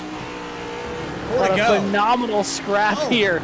More contact. McGeorge going to try to fill the gap. Side by side going through the back end of the track, going into 16. How are they going to sort this out? A little over-under potentially here from McGeorge. Does he look to the inside? Yes, he does. They're going to go 3 wide. Oh, 27. Contact. Oh, no. Straighten him out. Straighten him out. They're going to go back to it. And Tyler Harrison going to pounce. Taking away the spot from both of them. Why not? One more time. Really wide here through turn 1. But one more time on board with your Rally Daddy Twisted T-Cam. Brought to you by Recharge Rally. Tyler Harrison just got 2 freebies. That he did. And he better get out of Dodge if he wants to hold on to him. as McGeorge and Orlando Jr. still picking up a head of steam behind him. There's a phenomenal battle there just a moment ago, and I don't think it's done yet between those two when it's said and done. Orlando Jr., not a lot of separation there from McGeorge. Caleb Gilbert's joining. Yeah, you may as well add Caleb Gilbert to the mix here. Three-car battle for now the 8th position. And we've had, out of nowhere, an unbelievable little battle here in the closing laps to sort out the back half of the top 10.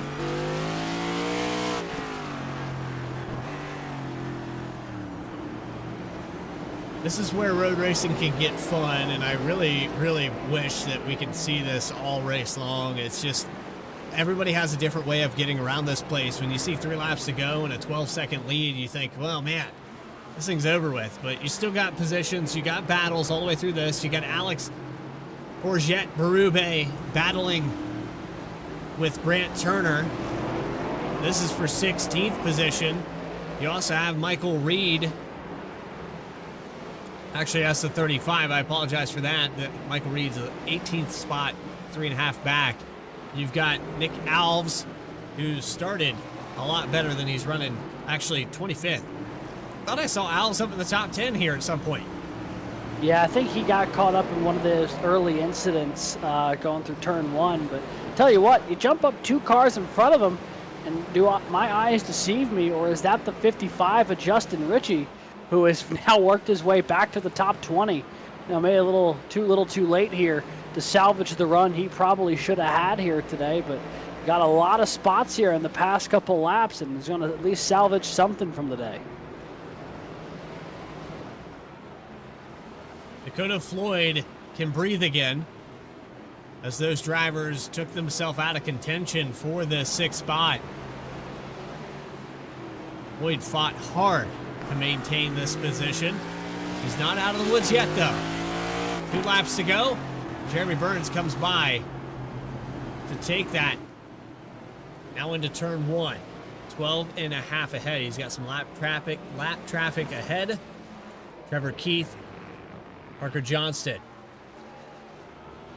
Big gaps here for the top 3. Justice Murphy has the 22 of Travis Gilbert reeling him in, and then it's the battle between 6th back to 9th that we were paying attention to earlier. Harrison, big run here coming out of 16. Yeah, we'll see if he's able to shape anything up down the front straightaway here when they get around. Doesn't look like he got the exit off of 17 he was quite looking for. Good exit there from the 57 of Floyd. We're going to start accordioning back together here in turn 1. Looks like now with a little bit of separation, though, Floyd has really been able to settle back into the line he wants to run. The pace starting to pick up again here for the 57. Looks like that battle between McGeorge and Orlando Jr. also going to simmer down just a little bit as that gap has started to reopen up. But boy, they fought very hard for that 6th spot just a couple laps ago. I think all 3 of Floyd, Orlando Jr., and McGeorge held that 6th spot during that lap before the contact coming off of 17. Well, battle shaping back up through the S's, though. Trevor Erhardt, who was going back and forth with Michael Bennett, they've rekindled this relationship in the final lap. White flag here. Jeremy Burns comes by. We have 1 lap to go. Presented by Erhardt Homes. Love where you live. I tell you what, can't draw it up any better than this. If you're the 9 of Jeremy Burns, take the pole, win the stage. You've led every lap to this point, and now on the final lap, you've got the distance back to Trevor Keith to just cruise. You don't have to force the issue on lap traffic if you don't want. And this has been about a dream evening for the 9. Couldn't draw it up any better than this if you're the 9 of Jeremy Burns. He's driving one-handed. He's relaxed. Safe to say.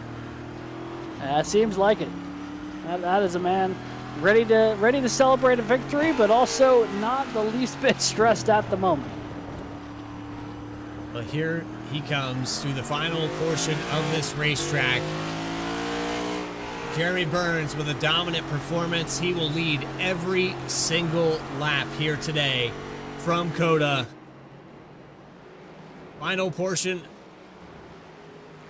3 more turns left to go. Gonna work his way through the final set of corners through 16 and off at turn 17 for the final time today. Jeremy Burns, perfect here in COTA. And your winner here today for race number 3 for Racing Revolution in the Chapman Environmental Services Cup Series is Jeremy Burns. All 48 laps at this road course. Tell you what, if you want to cut to it, we've got ourselves a battle with Orlando Jr. and Harrison going to the stripe. They are going to be going at it here just behind him. Oh, man. Harrison lost 45. 2 spots out of it. That he did. He's going to try to get one back there. Not going to be able to do it. Oh, man. Orlando Jr. McGeorge on by. Oh, boy. And the team photo. Celebrate the podium. Burns, Keith, Johnston, your podium finishers. Didn't want to take away from the celebration, but we are shaping up for a fantastic little battle at the end there.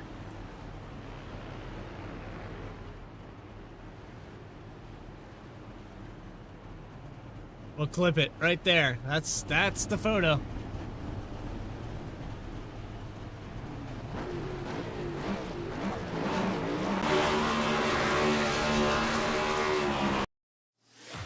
I'm gonna burn it down, rightfully so. First win of the season for Jeremy Burns. Trevor Keith, a great effort today, gets a ton of points, second in the stage, second in the race. And Parker Johnston goes from 15th to 3rd for a really, really strong run here tonight. Biggest mover through the field, though, was Matt Robinson, I believe, with 15 spots gained to finish in the 11th position. And he should be tight here on the points battle. It'll be close there for the top spot. But while we have the moment, let's go ahead and bring up your race winner, Jeremy Burns, into the broadcast booth as soon as I can find him here.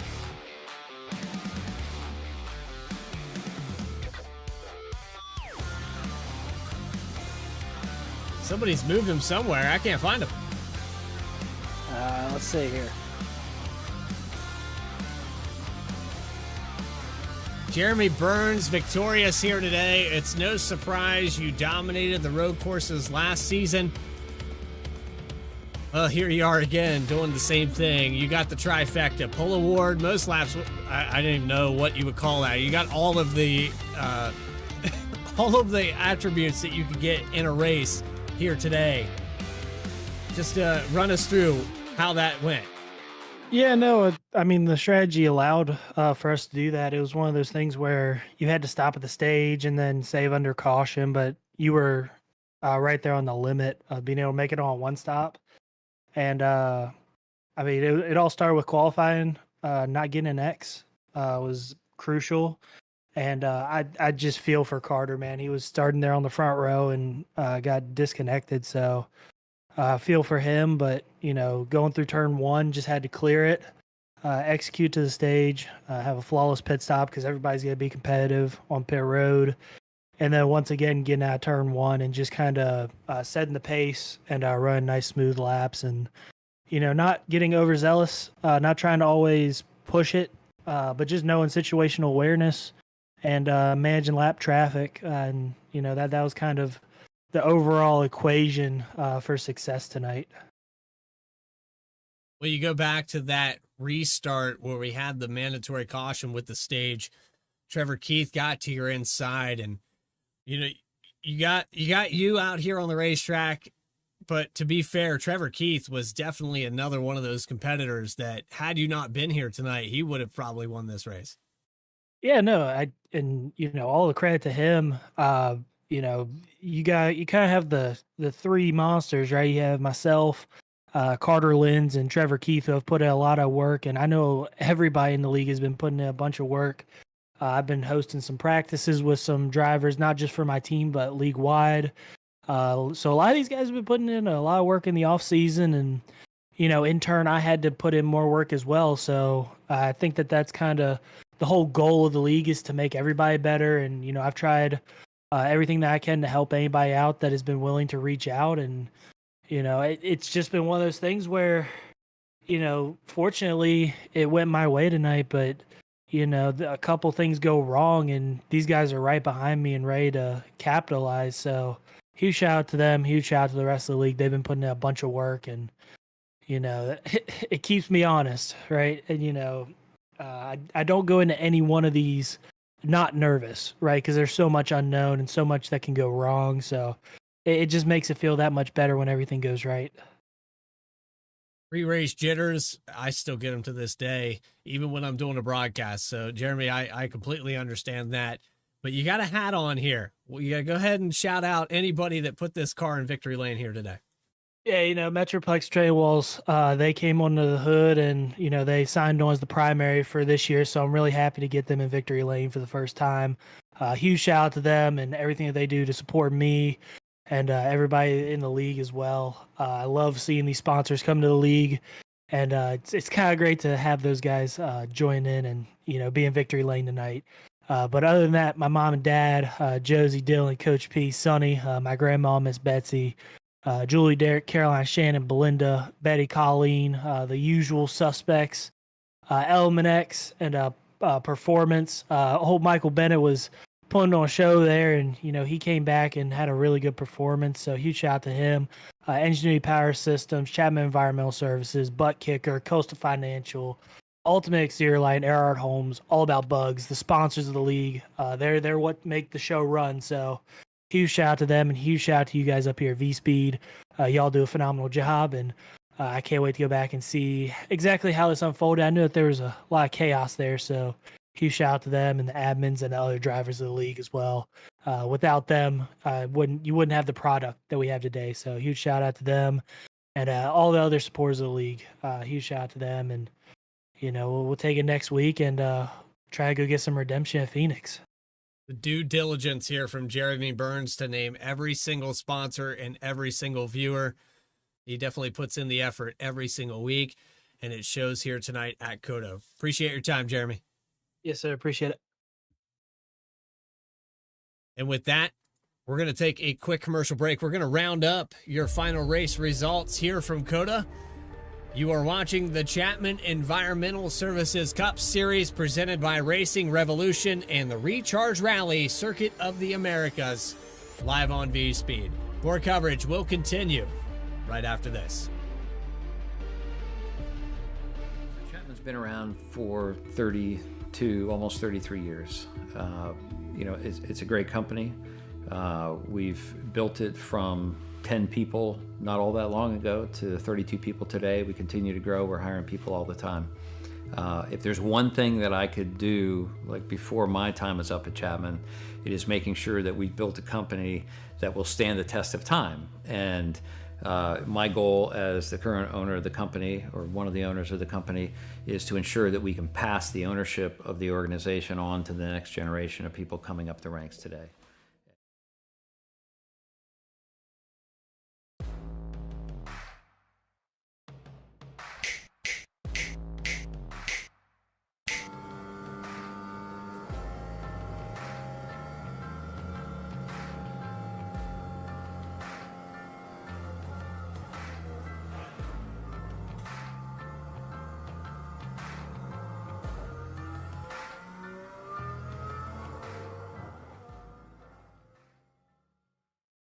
One area of our business where we impact the local communities pretty heavily is the school systems. So we work for school systems all over the northern part of the state of New Jersey. We operate their water systems, their wastewater systems. We do a lot of their permitting and compliance work, and we ensure that the water that the kids drink is clean. We go out and do the sampling to ensure that it's not contaminated.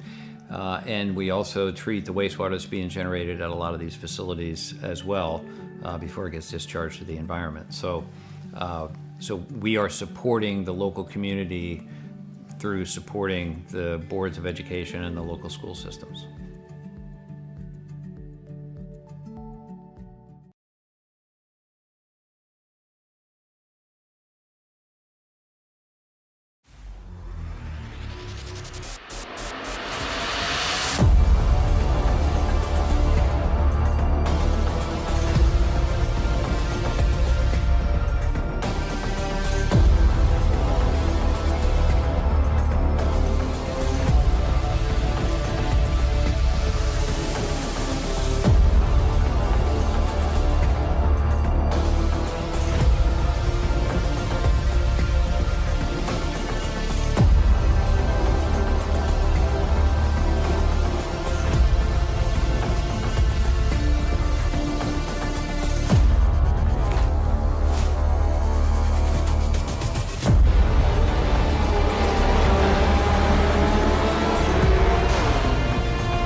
We are back here, folks, live from COTA after this recharge rally, Circuit of the Americas, Race 3 of the Chapman Environmental Services Cup Series.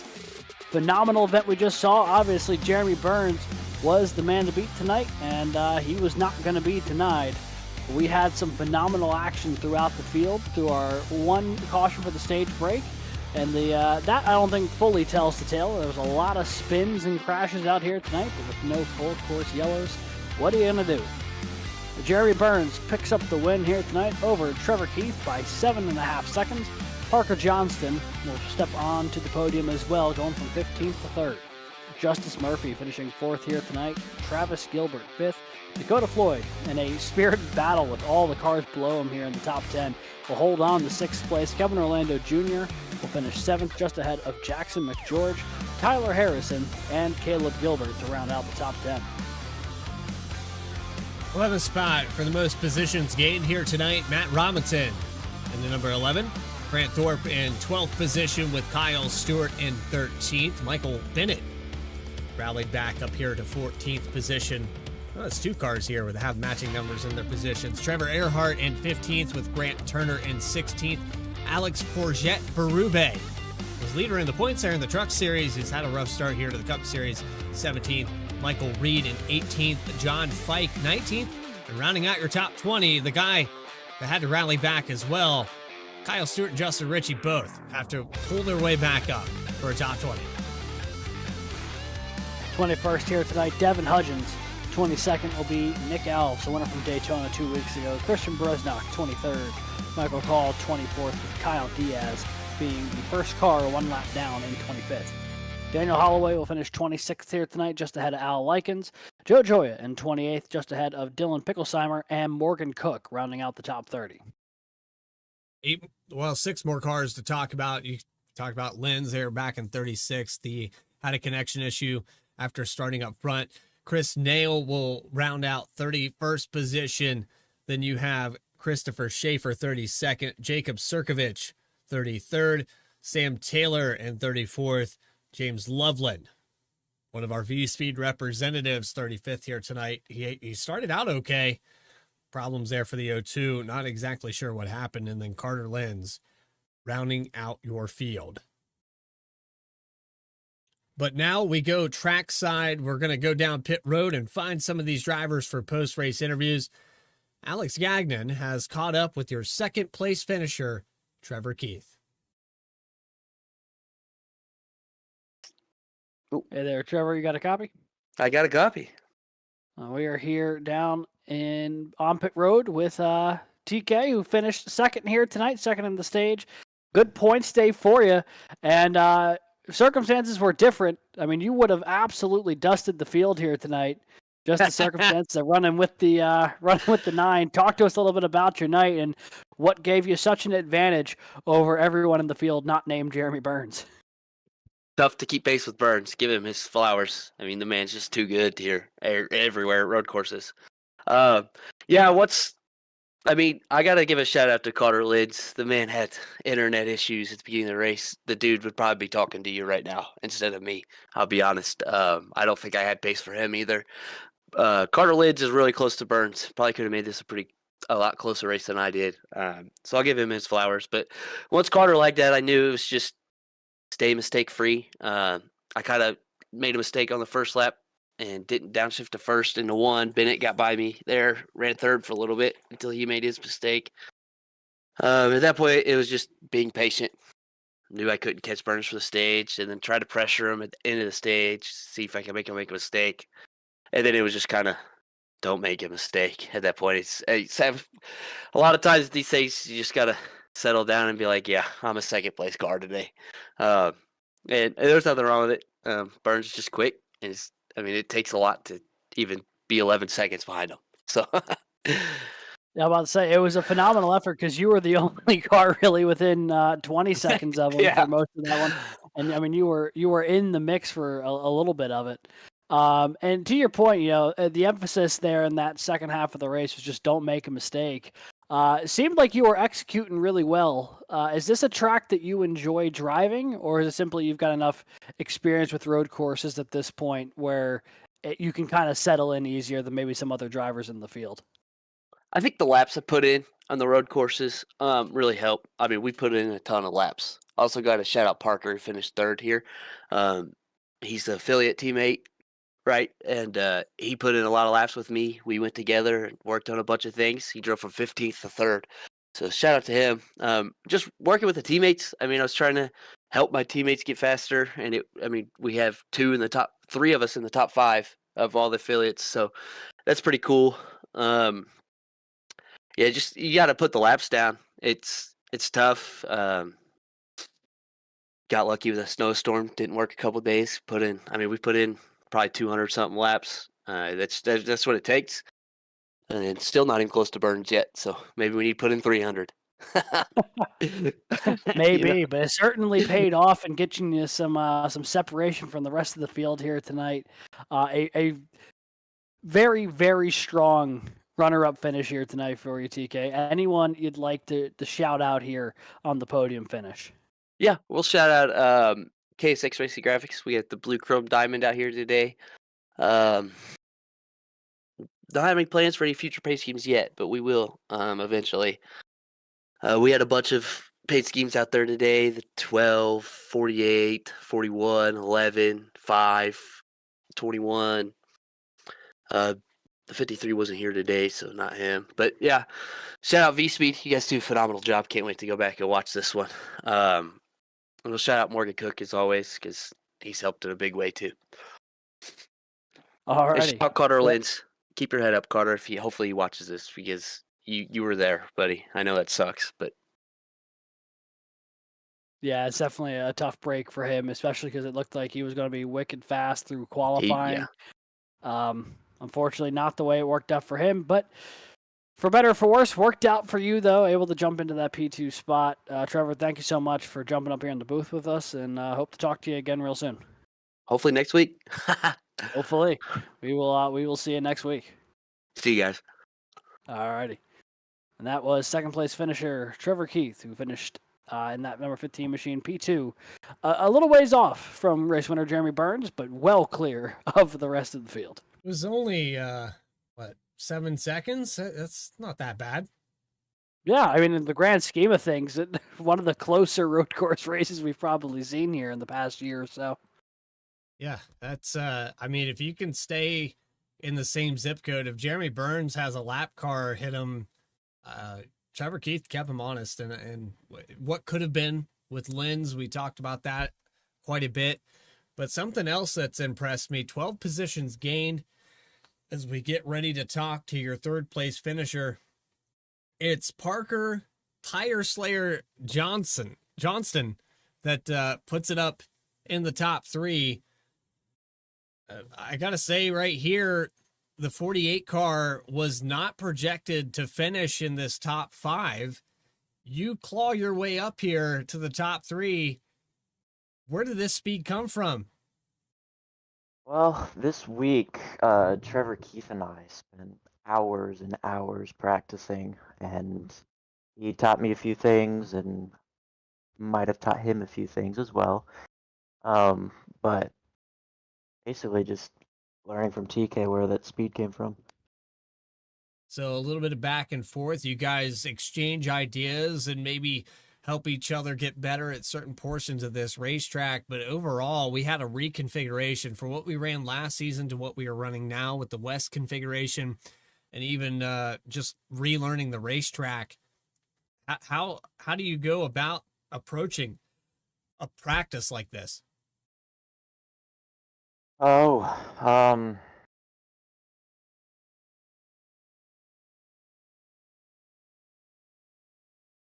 Reed.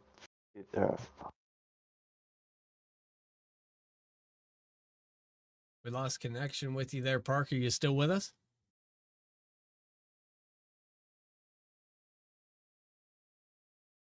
Parker Johnston in 3rd position right now, having a little bit of a technical issue. We will pick up this interview in just a moment.